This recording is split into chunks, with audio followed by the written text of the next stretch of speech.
ijazah taqwa. Karena ada banyak yang dapat kesempatan. Kita punya kesempatan, tapi ada juga ada kesempatannya tapi tidak sehat badannya. Ada yang sehat badannya, ya Pak, tapi nggak ada kesempatannya. Mungkin kesibukannya, kerjaannya, deadline-nya dan lainnya. Dan ada juga yang ada kesempatan, tetapi tentunya ada kesempatannya dan tentunya ada kesehatannya, namun dia tidak mau, dia tidak semangat untuk datang ke masjid kita ini, masjid muslimin, untuk qoma Ramadan imanan wa ihtisaban ghufira lahu ma taqaddama min dzambi. Maka kita syukuri itu. Itulah dia, malam hari ini kita akan membahas tentang hamba yang bersyukur dan senantiasa dalam syukurnya itu, dalam lafaz syukuran di setiap waktunya. Maka Bapak Ibu jemaah salat tarawih yang dimuliakan Allah Subhanahu wa taala, dengan kita bersyukur kepada Allah, tentunya lafaz hamdalah tadi tidak bisa kita lepaskan dari hamdalah. Karena kita tahu ada dulu musik rehat, liriknya kan bagus tuh. Maka dimulakan sesuatu itu dengan bismillah dan kita akhiri kan Pak dengan alhamdulillah. Kita akhiri dengan alhamdulillah. Maka sebegitulah sehari dalam hidup kita, Bu. Mudah-mudahan diberkahi Allah Subhanahu wa ta'ala. Maka dengan bismillah kita kuat, dengan hamdalah kita bisa mulia, kita bisa jadi hamba yang bertakwa. La'allakum tattaqun. Maka itu ya, lafaz kita subhanallah juga dibiasakan berzikir, bertasbih, membawa tasbih kita ini. Dan hamdalah, alhamdulillah, khususnya hamdalah, khususnya kalimat alhamdulillah. Setiap zikir itu kan alhamdulillah, kalau sudah habis kan 33 kali, ala kulli halin wa fi kulli ni'matin Allahu akbar. Kenapa? Hamdalah itu adalah suatu ungkapan, luapan ekspresi hati kita, perasaan kita akan nikmat Allah Subhanahu wa taala. Maka kita biasakan, Bu. Kita dawamkan, Bu. Anak-anak kita suruh baca hamdalah atau baca doa tadi, kan Pak? Dimulai dari kapan? Sejak kapan? Ya, Pak. Ustaz, sejak kapan kita melafazkan tadi hamdalah? Dari bangun tidur. Dari mulai kita bangun tidur sampai kita mau tidur lagi, dari buka mata kita sampai tutup mata tadi, lafazkan dan biasakan, ajarkan anak-anak kita alhamdulillahillazi, apa doanya? Ahyana. Alhamdulillahillazi ahyana ba'dama amatana wa ilaihin nusur. Jangan tahunya ibu bangun tidur TikTokan, tengok HP, ya kan? Scroll HP mana ini? Atau status dan lain-lainnya. Rajin. Nauzubillah. Itu dia ahyana ya Allah. Kalau orang Jawa bilang matur ya Allah, matur suhun, matur nuhun. Orang Batak tadi kan mauliyate, apa lagi bujur, apa kamsa hamidah, arigatou gozaimasu. Orang Cina apa? Kamsia siese. Allah intinya Bu, terima kasih Allah. Hari ini masih hidup Ibu.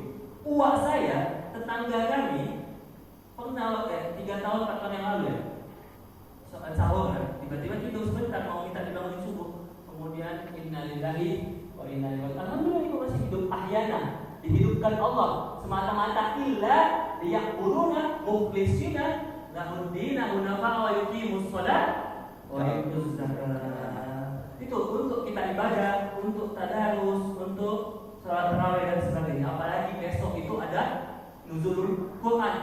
Mudah-mudahan kita dekat dengan Al-Quran, kita biasakan baca Al-Quran. Insya Allah hati kita akan bercahaya, rumah kita, bangsa kita, di kuburan kita mendapat perlindungan, mendapat syafaatul Quran.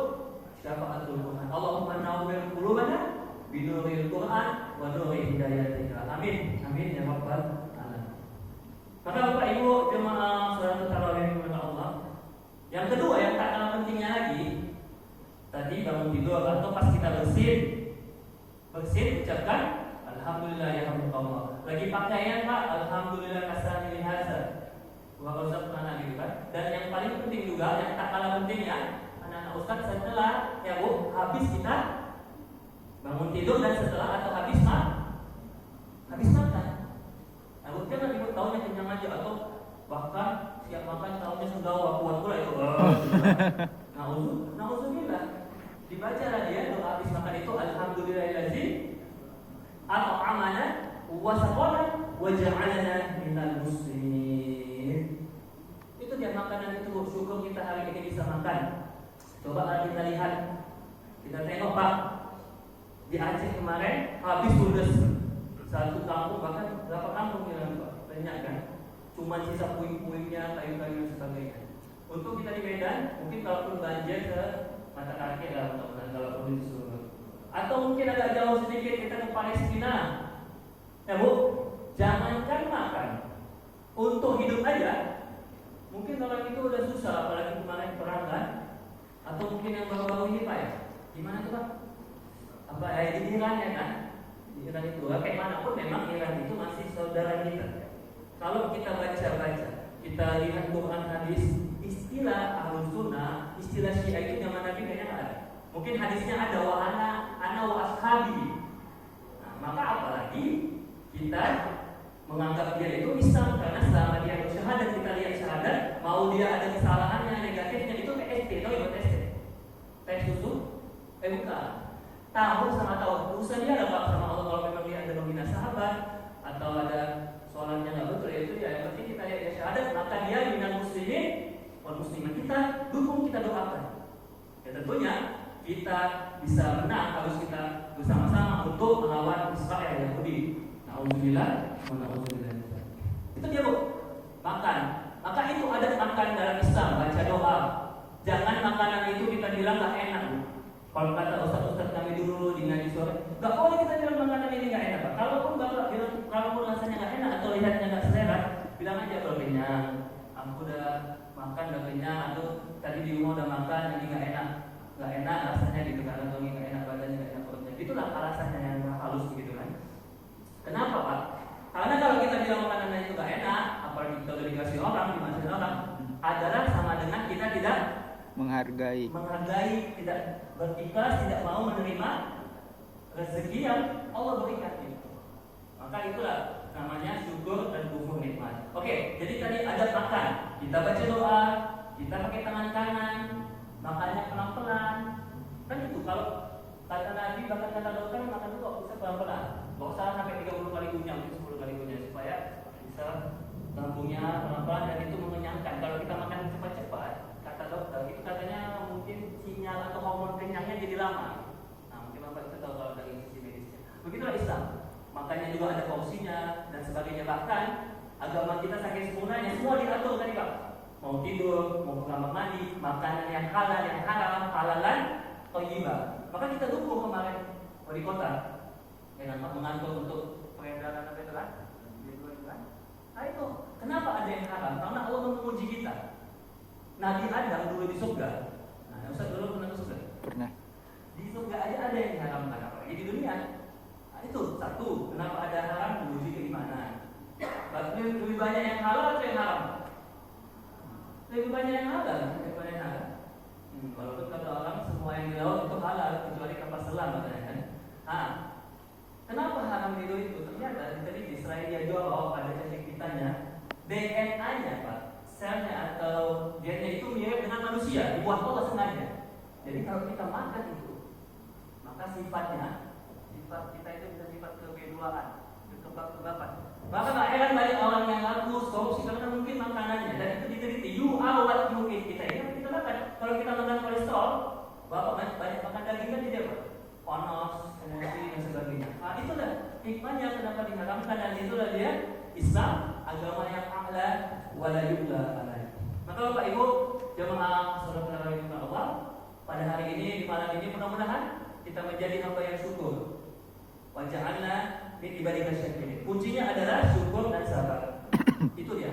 Syukur ketika ada nikmat dan sabar ketika ada musibah atau bencana.